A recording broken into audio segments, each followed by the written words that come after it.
Hey all, hi, hi. Good afternoon, everyone. Again, welcome to the ninth day of Startup September. We are here today to discuss about the building an ecosystem around travel and hospitality in India.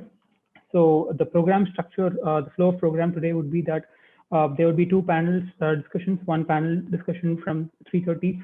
So that's what we're going to start right now. Would like to first introduce the speakers here.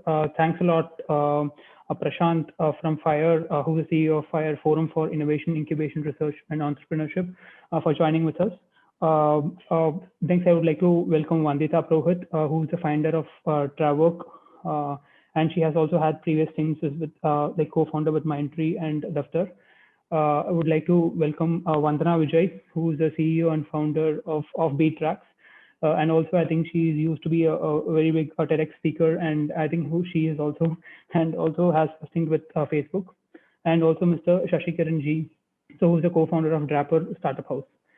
So first, would like to introduce Mr. Prashant, and also would like to start with him. So before that, I just want to give a small context about the program today, or about the discussion today.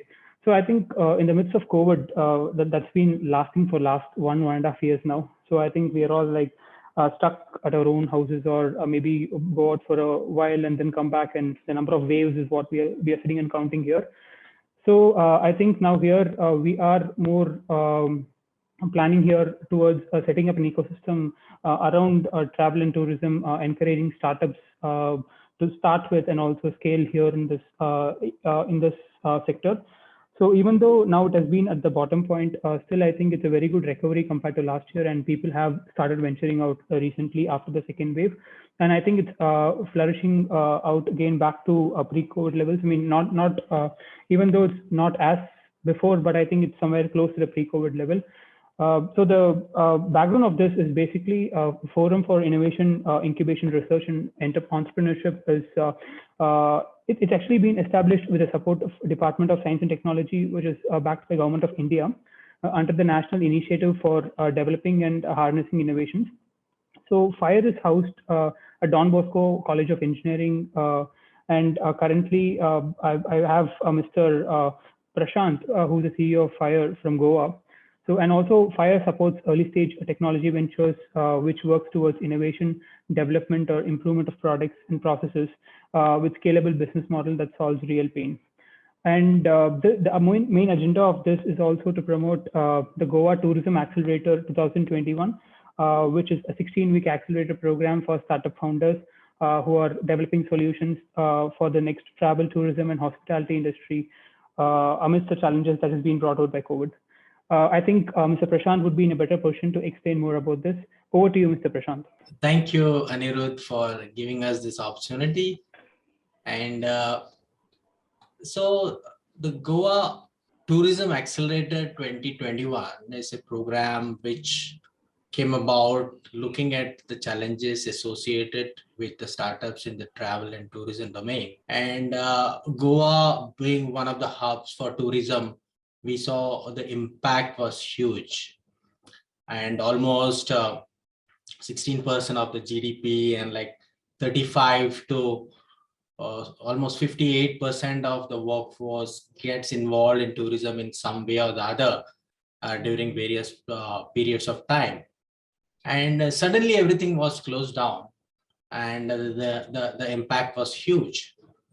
And the government was also looking at trying to find out what could be done the way forward to revive this.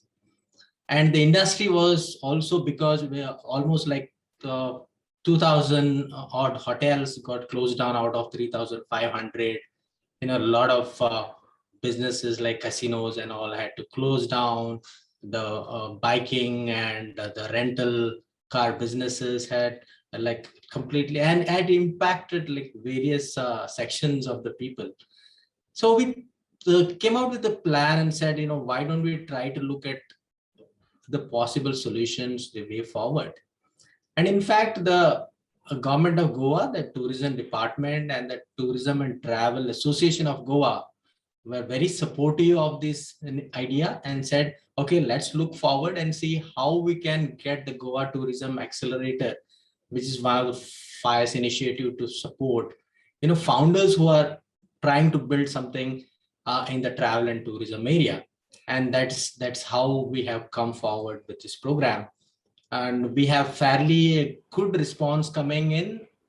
We have applications 50 plus from 5 different countries and from 22 cities across the uh, country, and on various verticals, not only just related to tourism, which is a broader area, but also in subsectors like renewable energy, waste management, and so on.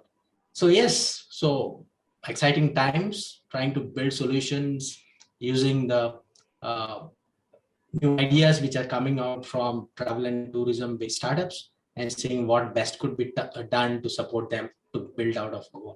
Perfect, Prashant. Thanks a lot for sharing us with the journey and what motivates you and personally in the tourism sector. Would want to understand from you. So when it comes to supporting of early stage startups, so what is that one factor? What is that factor that differentiates FiiRE from other incubators?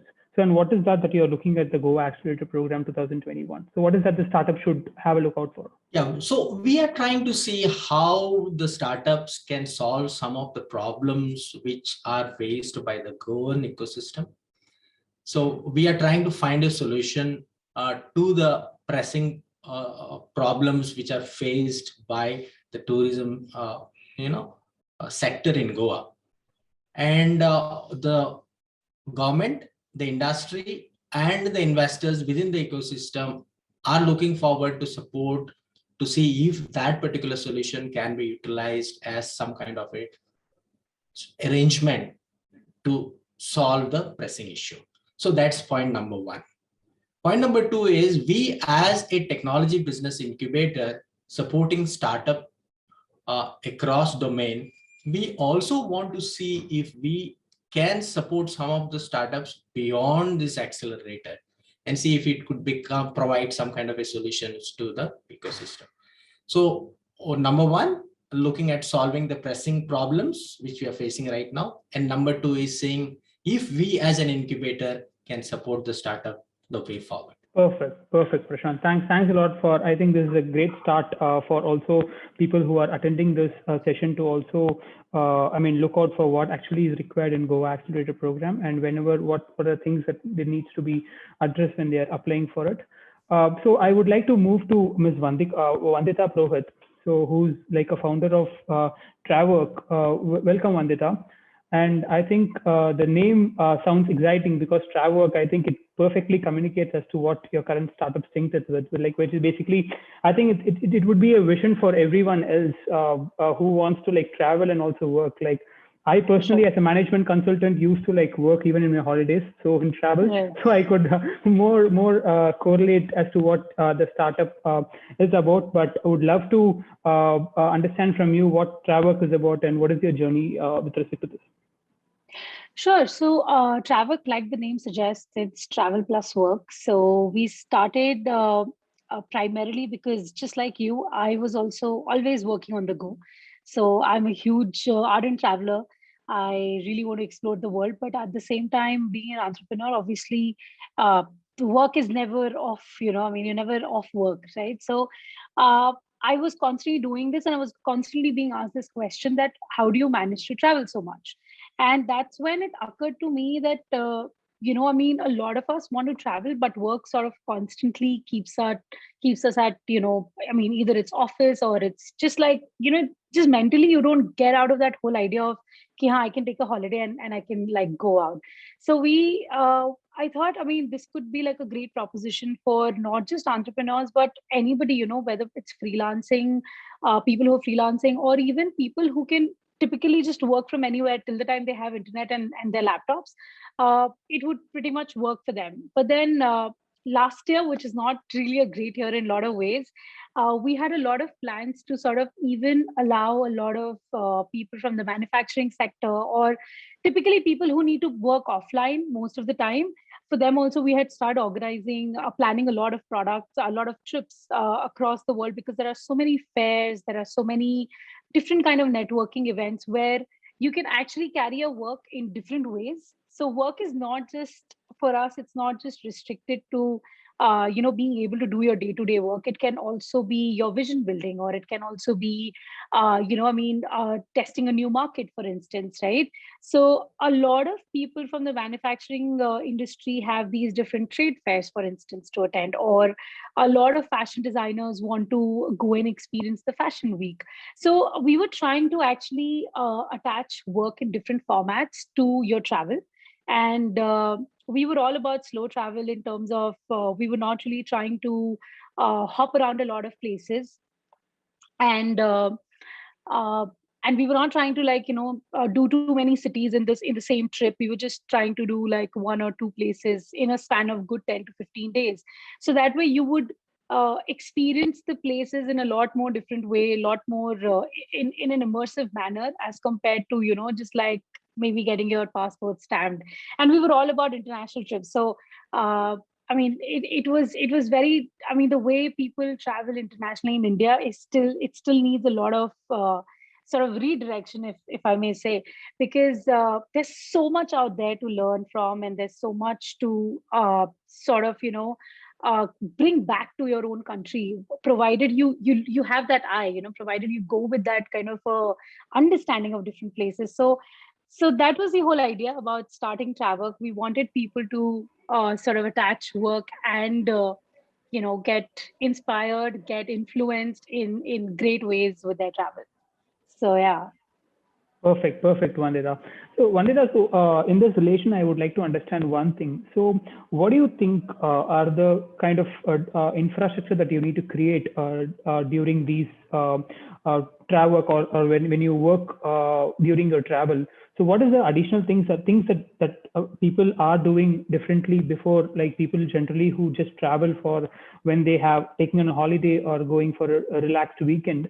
So how is that different, and what are the kind of additional infrastructure you need to build and operate around this? So I think we don't really have to really build anything. It's already out there. It's just that you have to sort of plan it like that. For instance, I'm sure everybody must be aware of the website called meetups.in, right? So whenever you're traveling, you can always look up what kind of events are happening in that particular city and actually go and attend those events. You get an opportunity to learn something new. You get an opportunity to network with a few locals, probably. Even things like going and working out of a co-working space instead of just a regular cafe can be, like, a great networking opportunity for a lot of people. And if you're really with that mindset that, hey, how can this particular trip have an impact on my work, you can actually do some research, which we do for a lot of our clients, wherein if it is someone who is into let's say designing work or things like that, they actually come to us and ask us that, hey, I'm planning to go to, let's say, Cambodia, and is there something that I can actually go and visit? Is there any kind of a manufacturing hub, or are there any particular kind of boutiques that we can probably go and visit, or people that we can meet? So we try to sort of do that research for them, give them those details, and it turns out to be very, very influential in a lot of ways. So I think it's already out there, provided you do a little bit of research. You'll have to put in a little bit of effort to sort of have that kind of an impact work-wise, for sure. Right. So I think people who are like very impulsive in traveling, I think they have to be a little careful, because I think you have to have a planned schedule in order to like travel and work. So yeah, thanks. And one more question that I would want to touch upon, like rather I would want you to touch upon, is when suppose now people are no longer going off to office, so it's been like a year and a half, and people are remotely working, and this culture of travel and working. So how do you think the productivity scale is moving up? Like, is it moving up, or how do you think it pans out to be? Honestly, people that I have been talking to have not been, they've been productive. Maybe and they've not been productive. They've been working long hours, but I don't know about productivity and creativity for sure. It's a big question mark. But I definitely think that places like, Draper House, or places, there are a lot of interesting concepts that have come up locally now. We've started a cafe called Moji Time Cafe, where people, I mean, these are the places where you can probably just step out once in a while and actually go meet people, work in a different kind of an environment. Because honestly, working from home, I mean, nobody knows when will people resume going to office, and a lot of companies are coming with a lot of different kind of policies now. So I mean, I personally, I can't be homebound, so I don't know about a lot of people, but I'm assuming basis whatever conversations I have, people need a break. So even if you can't step out of your city for a lot of different reasons, you can definitely go to a lot of your local different kind of spaces are available for you to sort of go and experience. So I think that would really help for sure. Thanks, Vandita. I think we'll come back to you Absolutely. later, because I loved your answer with respect to when I asked relating productivity and you took a little bit a turn and you took it to creativity. So I love that part. So thanks, Vandita, for joining us today. Absolutely. Next, I would like to introduce Mr. Shashi Kiran from Draper House. Shashi, so I think you have been at various parts of the world and have visited multiple places, and also you had in the past have been multiple ventures. So then there's something called tribe theory. I'm not sure how many of you are aware of it, but I think this is something which was selected as top 10 out of 70 plus ideas and innovation, which was presented in the demo day of Draper University. So we would love to know about it, and also please explain or touch upon as to how the culture beat the technology. Culture beat technology, that's a big one. I'll try. So give me the question again so that I'm sort of on point in my answers, please. The question is, the first question you asked me was? The first question is, I mean, you can share what motivated you to start what we're running today, and what is the drive that is required to do that? Okay, so cool. My sort of life's work has been around developing ecosystems, entrepreneurial ecosystems, and I've been doing that. I was one of those lucky ones to get into this space very early in life, and I was probably one of the first 50 ecosystem builders that came out of India. And worked with some really interesting people in developing this ecosystem and how magic happens when you have a very flourishing ecosystem, right? And I did that role, and I played that role in the government side, in the organization side, as a startup of my own, helping other people do what they were doing. So when we were doing all of these things, one of the things that I sort of strongly care for is, before you put down infrastructure, you need to put down the culture. You need to communicate culture. If you don't communicate culture, then no matter what greater infrastructure you put out, people will not connect with it. At least you will not get the desired results out of it. So how do you create culture? It's always a good question. And I mean, what Vandita was talking about in terms of travel. Travel is an activity, but working while you're traveling is a culture. Right, that's the culture that they are sort of putting down and saying, how do you change your mind? How do you adapt yourself in a way that, she sort of said it, spot on when she said it enhances your creativity, not your productivity. Productivity by default comes because the path to productivity is knowing what you really want to do. If you're not creative, then your productivities are always low. If you don't know what you do, then you're doing 100 things, in order to get to the point of what you really want to do. So Draper Startup House, or rather back in those days called the Tribe Theory, was set out purely from an inspiration of what we are always surrounded by, right? So I always keep saying, this is nothing new. We just have to learn from different, sort of things that are out there that has worked and try to see how can you marry those things with the new world order, or the new world's needs, so to speak. If you look at, communes, if you look at, in India, we have something called as the mutt, or you have the churches. You've got all of these sort of places where people flock together because they want to exchange that energy. And you see that happening in Burning Man Festival. You see that happening in Kumbh Mela. You see that happening everywhere. That is culture building. That is what brings people together. What brought people to Goa, right? I mean, when I was young, at least, what brought people to Goa was good times and, cheap beer, most importantly. Unfortunately, that's no more the case, but still, that was what brought people together, at least from my generation. So, you need to sort of, borrow some of these principles that exist. And that's what we did when we started this place for entrepreneurs. There are places like this that exist everywhere in the world for artists, for musicians, for surfers, for all kinds of people. It's about how do you sort of marry these ideas and create an experience that becomes culture over a period of time. So, and the inspiration for me to do that is basically, I always kept looking for spaces like that when I traveled around. I traveled and I sort of meet my community people, my ecosystem people. That is the kind of stuff that I always love doing. My point of view of the world is through that lens, so to speak. The friends that I have is through that lens. So I said, you know what, if I always look for something like this, then I'm sure a lot of other people might be looking for it too. So we built this space solely to sort of attract like-minded people. And it helped a lot of people in just finding their co-founders and getting a business deal or generally staying motivated. For an entrepreneur, the most important thing is to stay motivated and knowing that you're not the only one who's struggling along this path. So yeah, I mean, I'm not sure if I really answered all your questions, but this is what I broadly sort of had in mind when you pushed me in that direction. No, I perfectly. I mean, I think you addressed a lot of other aspects also apart from the question, which you brought culture into the game or the process of setting up or in the process of entrepreneurship. So I think the follow-up question I think I would ask you in this relation is basically, how do you think? I mean, has now the entrepreneur's culture towards startups? How do you think has the culture changed compared to what you did a while back?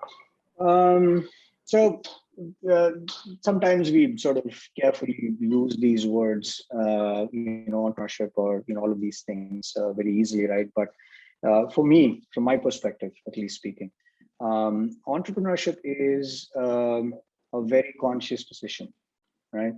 Being a founder is a very different role, but being an entrepreneur is a very different role. An entrepreneur always sort of optimizes for impact, right?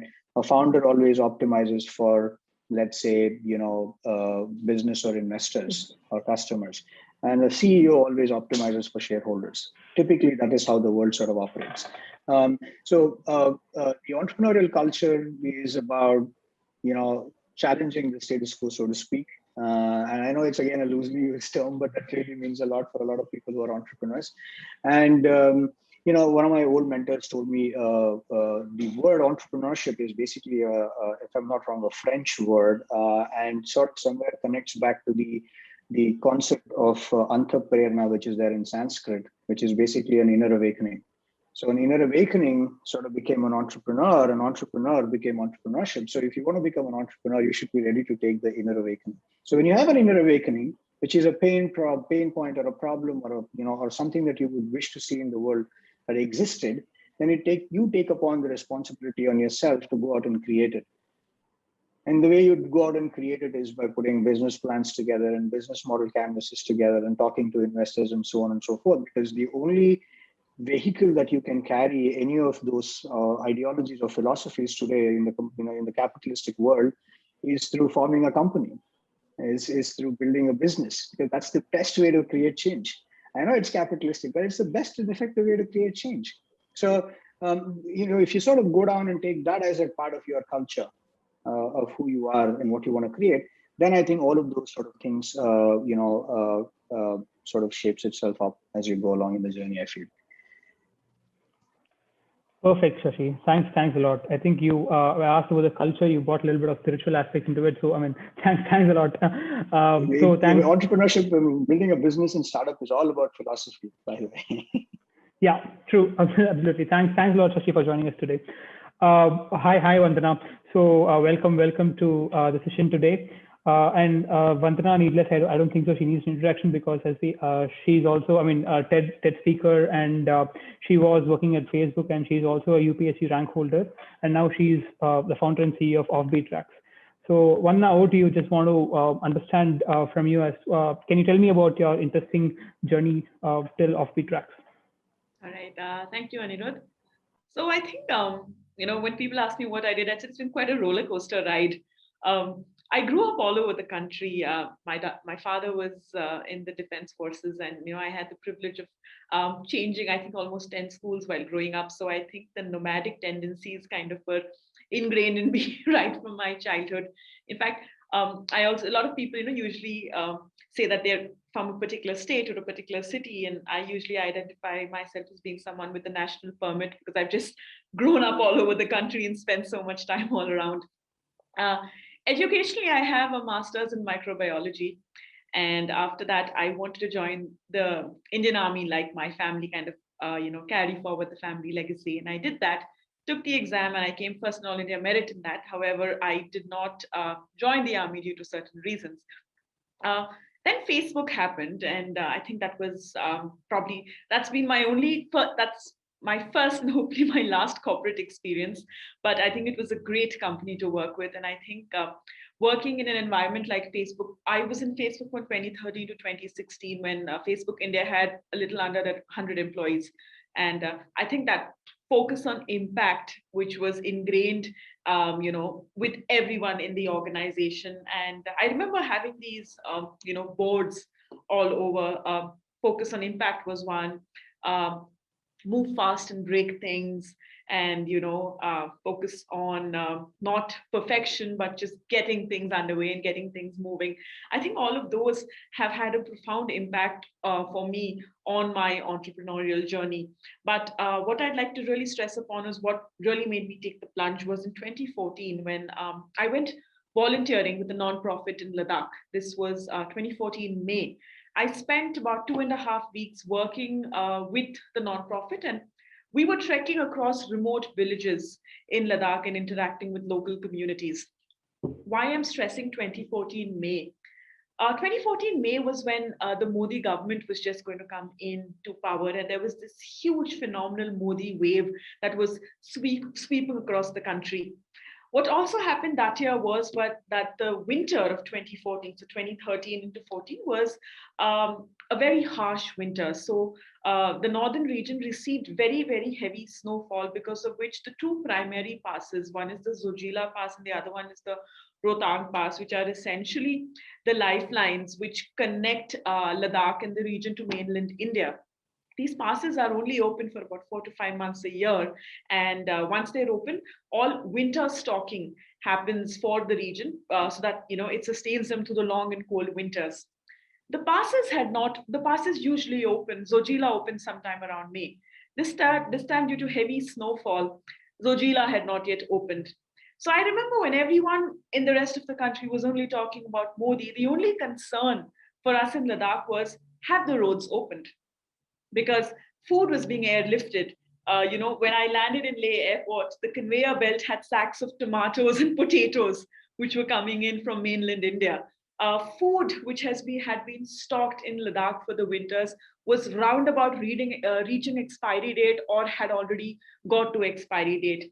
Eggs weren't available. Fresh fruit wasn't available. So, it was back then that I realized that one is, we are such a diverse country. We're blessed with so much of that, probably one of the most diverse nations in the world. And this is in terms of geography, landscape, culture, cuisine, you name it. However, travel and tourism in India is very restricted to, seeing what the mainstream is. For example, if you are a foreign tourist, a lot of them would probably associate India with only the Taj Mahal, the Golden Triangle, or you'll do a little bit of Goa or Kerala. For a lot of Indian tourists also, there's so much more to exploring what India has to offer. However, we travel is very restricted to going in your chartered group tours and where you're kind of, literally taking stuff off your bucket list. So, and I realized that there's so much more to travel, because for me personally, I think travel is the best teacher you can have. It exposes you to places which are outside your comfort zone. It exposes you to cultures which are unique and diverse. And I think it's just so important to travel for everyone, to just build character and tenacity. And I realized that I think this is what I want to do. I want to create a platform via which we can showcase the cultural diversity that India is blessed with to the rest of the country and the world. So that was, I think, the main idea. And I still hold Ladakh as one of my closest and dearest places to me. And this is one place which I think is so pristine and gorgeous. But that's where it all began from. And now slowly we've been, expanding and having our inroads go pan-India in a few destinations abroad, but the overarching goal and the mission is to kind of showcase the cultural diversity that our nation has to offer and make travel as immersive as possible. Perfect, Vandana. So I think we got a good insight about how, I mean, the motivation for you to start Offbeat, or how you ventured out apart from a normal corporate job or any other job to a startup or being an entrepreneur. But as Offbeat Tracks is a company focused on experiential travel, and also it focuses on sustainable development. So just want to understand, how do you bring around sustainable or ecotourism into a play, which I understand is very niche, because I myself connected to infrastructure related private equity fund. We establish and do a couple of ecotourism projects. So I mean, I know the hard and fast rule. How difficult is it to get an approval from the forest department or an ecotourism to establishing a resort in ecotourism? So what is your thoughts on that, Vandana? So for us, what we've done is we essentially look at travel, and I like to componentize the aspects of travel. So one is, your mode of transportation, or how you get to a particular destination and how you're going to get around. The other component is your stay. Then the other component would be your food, and maybe the fourth would be your allied activities. And, you kind of bring all these in together to curate a tour. Now, what we said is, let's look at making every component of this travel as sustainable or as environmental friendly as possible. So to give you an example, instead of renting a taxi when you're at a particular destination and doing your typical tour, we said, why don't we convert this into a bicycling tour, or why don't we convert this into a walking tour? In a lot of destinations, they're very scenic, and this inspired me when I did Europe, because you usually explore Europe on foot, and you realize that you get to see and experience a destination so much more when you do it on foot. However, it's not as easy to do it in India as what it would be in a lot of countries abroad, just primarily because the lack of pedestrian-friendly infrastructure. Nonetheless, wherever possible and feasible, we encourage our guests to do bicycling tours or walking tours. Then the other aspect is stay. Now, I personally am not a fan of chain hotels, because I think they kind of lack that unique cultural identity, or that uniqueness, which what makes them stand out. Also, I believe that why should your travel experience stop once you check into your hotel? Your hotel should just not be a place where you want to kind of just crash. So we encourage our guests to stay in boutique properties or homestays or heritage homes, which are run by local families. So what I'm also like the homestay, the whole concept of homestays is gaining a lot of importance in the Indian ecosystem for the past couple of years. There is still a lot of work to be done in that space, because I think, with Airbnb coming into the Indian market, they worked on the aggregation bit of it, but the underlying, problem of what makes a homestay different from, say, maybe a guest house or just another, or someone renting out a room in a home. That education is something which has to be done to people across the space, which is what we are also doing in Offbeat Tracks is, we reach out to people in villages or niche areas, telling them that if you have an extra room, or if you're looking at building something, we will help facilitate that for you, and we will create an ecosystem for you and help train you so that you can onboard your property as a potential homestay, and also train the hosts in the basic and the nuances of hospitality management. So that way, you are we're having the local SDG or the UN SDG of promoting decent work and economic growth, being percolated right down to the grassroots. Then our experiences in food, I just bucket them in together. We like to keep everything as local as possible. Food is a very important component of a region's identity and a region's culture. So, rather than just going to a particular destination and having your standard food, we encourage our guests to go to homes of local families and have a sit-down meal with the local host. So one is you're having food which is native and indigenous to the region. And also, again, you are promoting someone with becoming a micro-entrepreneur when they're hosting these native experiences. These could be something like a dining experience or a little walk around the village, or things like souvenirs. Rather than just picking up a fridge magnet, we say, why don't you pick up something which has a lot more significance and understand the story behind it? So, for example, in Nagaland, just going and picking up a bamboo mug versus going to the home of an artisan and understanding that story behind where that bamboo comes from, how it's woven or how a basket is woven. Or in, say in Ladakh and Kashmir, we do the whole story of the Pashmina Trail, how the nomadic Changspas in Upper Ladakh reared sheep, and then that whole story on how it's woven to that gorgeous Pashmina when it comes to you from Kashmir. So understanding the stories behind it and going and taking part in experiences has what has helped us kind of create this network of micro entrepreneurs across the region and promote the UN SDGs. Also, to add to that, in 2017, I led an expedition into a remote village in rural Ladakh, wherein we solar electrified 10 homes and a monastery that was completely off the grid. So that was a direct way in which we poured for clean energy into the region. Right. Just, thanks.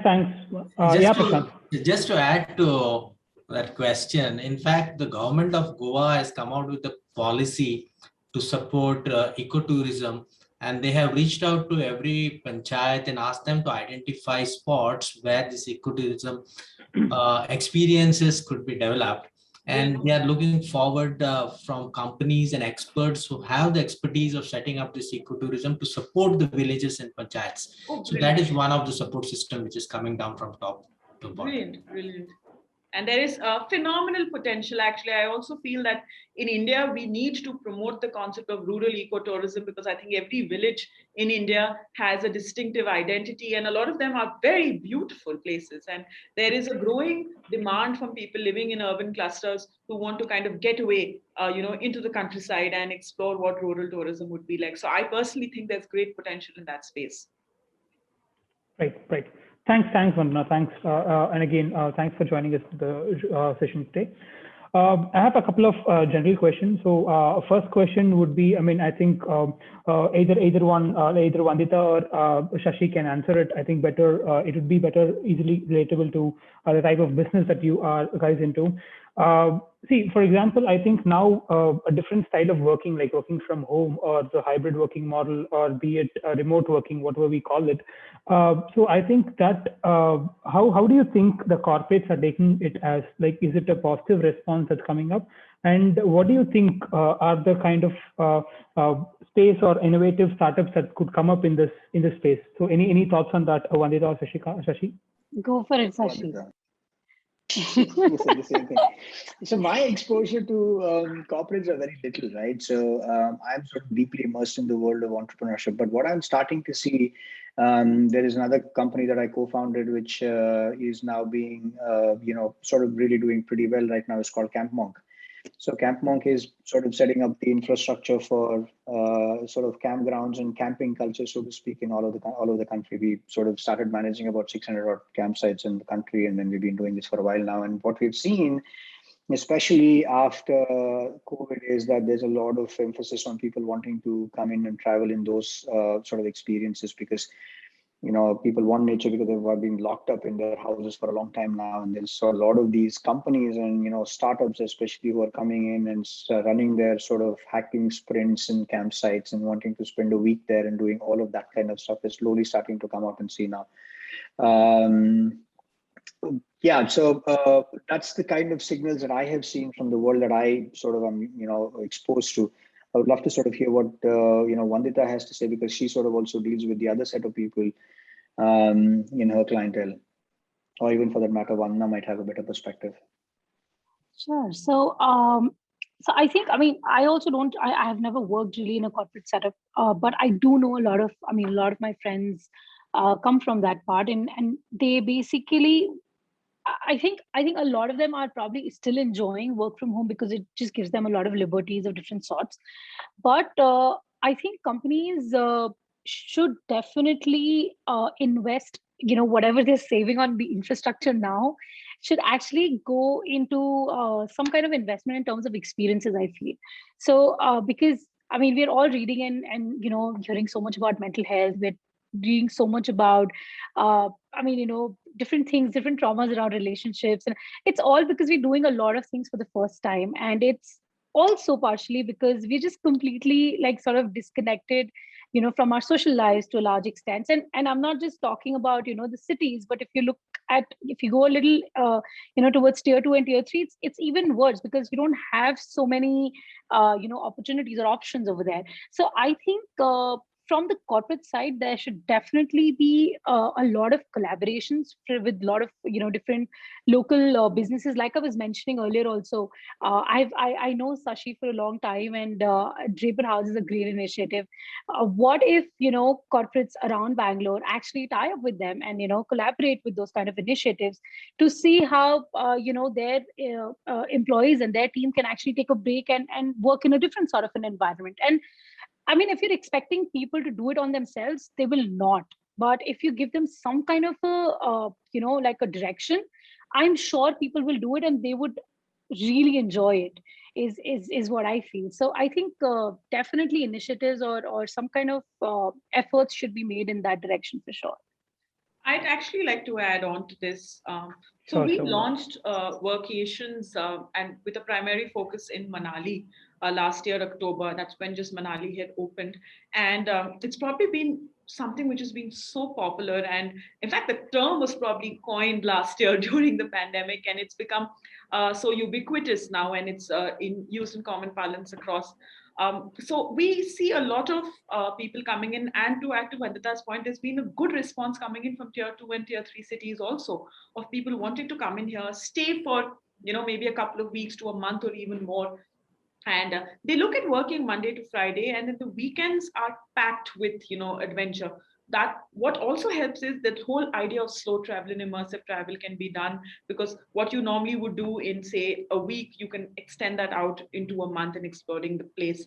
But here also I feel there is scope for probably looking at having working cafes or something of a co-working space, so to speak, of in these locations where people would come in, because feedback which we have received from a lot of people is you're working out of say a homestay or a guest house and all of that, but it would be great to have a space where you could get to meet other people and work and have, so you're not missing that ambience which you crave for in the city or when you come into your workspace, but you're also having that vacation element added to it.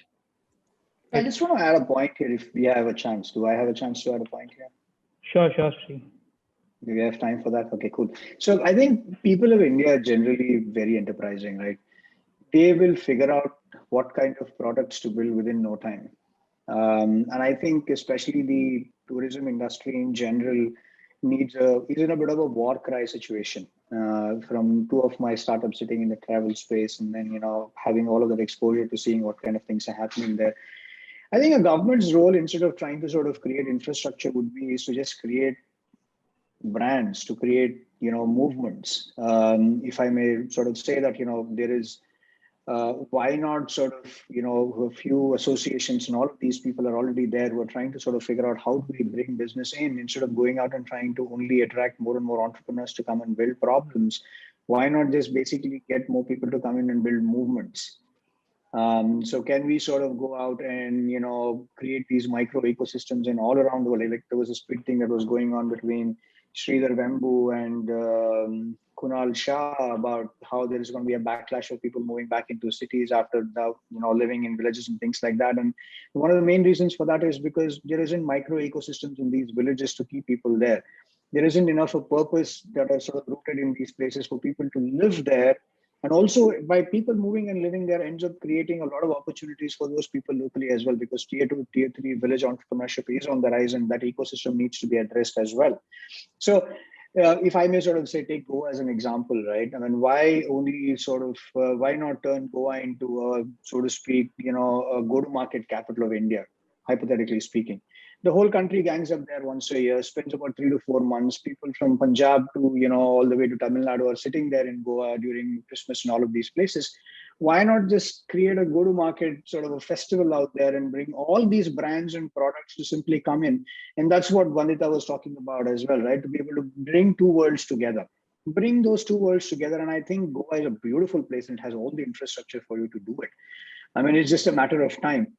If people can go to Austin and South by Southwest to go and launch their product and get visibility, why can't our Indians go to Goa and do it, right? It's a matter of being able to think like that as a system and put a few minds together and create a platform, and then it's going to take off. And I think after that, the community is very strong in India and it takes off. So my request is to not only look at as supporting products and companies and entrepreneurs, but if you're wanting to create a macro impact or doing something at a micro level, so it shows up at a macro level, is to create movements. Right. That's very true, Shashi. I think whatever you said, like hosting a 5-day long event or 7-day long event where other startups come and pitch, put roadshows, bring in speakers to talk about, and it creates a good vibe in terms of entrepreneurs and also promoting entrepreneurship. So I mean, I think now there was a concept of vacation, then it became staycation when 2 to 3 days, and then now it came workation where people go and work in a vacation. So I think that's the kind of culture shift that we are facing over the years, and I think it's in it's a good sailing boat where it leads a better way. Now to one question to Prashant, because I think you have seen n number of travel startups as part of your Incubator and Accelerator programs. So Prashant, would you be able to throw some light on the opportunities and also what are the challenges that the startups, travel related startups going to start now would be facing or would be benefited out of? So as Shashi has mentioned, the whole plan of the accelerator is that how that go to market kind of, an ecosystem and get them to test it out and see how best this could evolve into a kind of a support system for existing businesses. If the startup have some kind of a stable business, if they have lasted for the last 30 months, it means that they have been doing something well. Either they have been working on a lean model, or they have been trying to see if their unit economics is working out. It shows that there is some kind of resilience in the startup. So these are the kind of startups which we are looking to take forward. And not just in the travel and tourism sector, in the allied sector, for example, in renewable energies, in waste management, and companies which can add value to the tourism industry are also been repurposed into the program, and we are taking looking forward to support them. So we are at a very early stage of the program. For us, it is more like a pilot. We have not gone all out to promote it. We want to see what comes out of it, because this is the most critical time when we are not sure what is the way forward for travel and tourism companies and startups. So it's more of an experiment. And the good thing is that the whole ecosystem is supporting this. The industry is coming forward, the government is coming forward, the investors are coming forward, and everybody wants this industry to grow. So that kind of interest has been brought in, and let's see what comes out of this. Right. Yes, there. Right. Thanks a lot, Prashant. So, I mean, a final round of question, like, what are your final words for the startups who are aspiring entrepreneurs who wants to found a startup or scale a startup in this travel industry?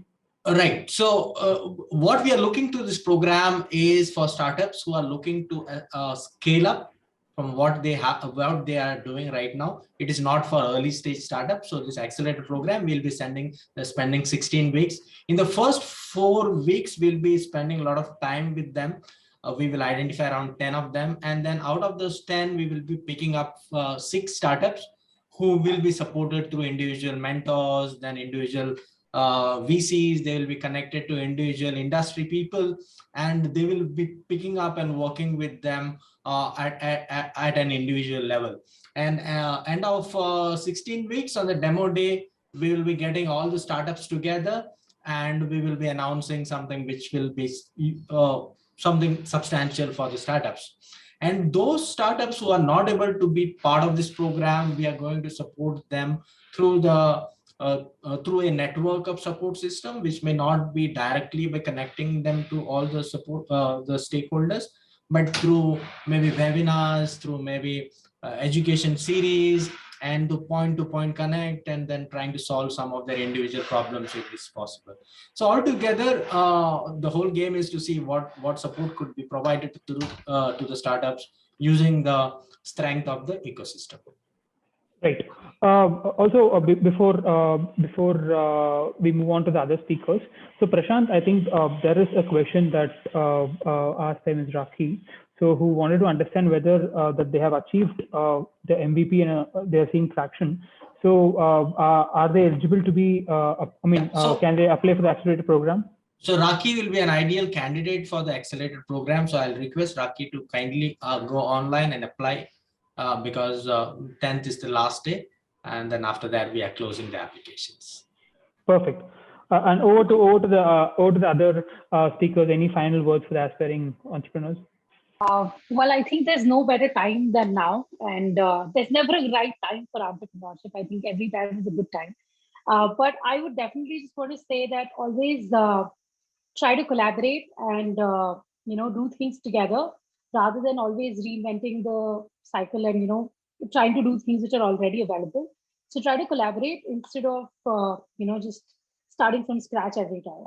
So yeah, absolutely. Vandana, you want to go? Yeah, Shashi. I can go after you, Shashi. Okay, sure. All right, thank you. I would sort of give you an example. I was talking to one of these entrepreneurs who is also a friend of mine who runs hostels, and he comes out of Rishikesh, and he wanted to basically build a network of hostels and stuff like that in India. And my simple question to him was that, why are you trying to bring Europe to Rishikesh? Why are you not trying to take Rishikesh to all over India? Right? Why don't you theme your hostels based on the place that you come from, which has so much culture, so much to offer? You take a place like Varanasi, you take a place like Rishikesh, you take a place like Agra, you take a place like whatever it is, right? Why not take that experience to the rest of the country and make it unique instead of trying to bring the European experience into Agra? The travel sort of entrepreneurs in India seem to be somehow getting it sort of wrong to try and create or rather mimic what works in Europe in India. That's just like, think about it, right? I mean, if I'm coming from Berlin, if I'm coming to India and staying in a place that looks like Berlin, it's no experience for me. It's just the same place. So, tech solves a few problems, but I think if you're especially in entrepreneurship and travel space, you've got to really deeply understand the concept of culture and curating experiences. And don't forget that you have something really unique. Culture that, rather, cultivate that even further and turn that into a brand, turn that into an experience. And that way you have a unique offering to give and you have an opportunity to scale your business and your experience gets better and better. Just don't mimic, because a lot of people go out and mimic everything that everybody's doing, and chances are that one goes down, 99 goes down along with them too. And travel is not an easy business to be in if you're an entrepreneur. It's a very difficult business because the market's up and market's down, and it affects you directly. You're the first line of attack in an economic crash, and you have no support whatsoever in an Indian ecosystem as a travel entrepreneur, apart from yourself and your collaborators in your community. So be very careful. Think about it, and make sure that you build something that can stand out unique instead of copying everything. I think, Shashi, you've pretty much resonated what I truly believe in. And yeah, absolutely. I think, the very fact that we are probably one of the oldest civilizations, we're probably one of the first pre-Bronze Age civilizations to still be in the world today is something we should be very, very proud of. And what's there in our country is something very unique, and we need to showcase that. Also, to a lot of skeptics who always felt that, maybe travel is not going to happen or it's dead. I'd like to actually close on this saying that, the need to explore and go beyond your boundaries is an innate human tendency. It's pretty much what brought our ancestors swinging from the treetops down to the ground and today to where we are. So travel is here to stay. What you see right now is probably a small blip in the larger scheme of things, but it is definitely here to stay. And travel is here to metamorphosize into something very, very different, which is going to be focusing on experiences and local interactions. And we don't know what it's going to be like in the future, but I think it's a great space to be in and very, very promising. Thanks a lot. So we have Gautam with us from Headstart. I think we have got the other panel members also with us. So I would request Gautam to deliver the vote of thanks and also to start the second session. Thanks a lot, Anirudh, and thanks a lot to all the panelists. I think it's been, fabulous hearing all of you, in the last half an hour, 45 minutes, right? So time never, it felt like it close to about 45 minutes to an hour. But I think the perspectives that came out from each of you, one thing that's definitely promising is that, while 2020 saw a big hit for this sector, the last couple of quarters, the signs are all positive. And, as entrepreneurs, challenges that we see is when we find it as an opportunity for us to create something, right? And I think this entire positive swing towards our industry is even more promising for all of us to start building. So I think thank you so much, all of you, for joining us. And I think for startups that are watching this, it's a great opportunity for you to explore the new accelerator cohort. And many of the speakers today will also be there mentoring you at different stages. But I think broadly, great opportunity with FiiRE because they've also got on board the Goa state government, Goa Tourism Department, with whom many of them could potentially get an opportunity to pilot or run something. So thanks, Prashant, for putting that together. And at Headstart, we are really happy to drive these things as a part of Startup September, which is going to be seeing about 100 events over 30 days by all the ecosystem partners coming together. So thank you so much, all of you, for joining us today. It's been a pleasure. Thanks, guys. Thanks, Headstart. Thanks, Gautam and Anirudh. You guys doing a great job, man. Keep doing this. Thanks, Shashi. Thanks, Vandana. Cheers, Thanks, guys. Bye-bye.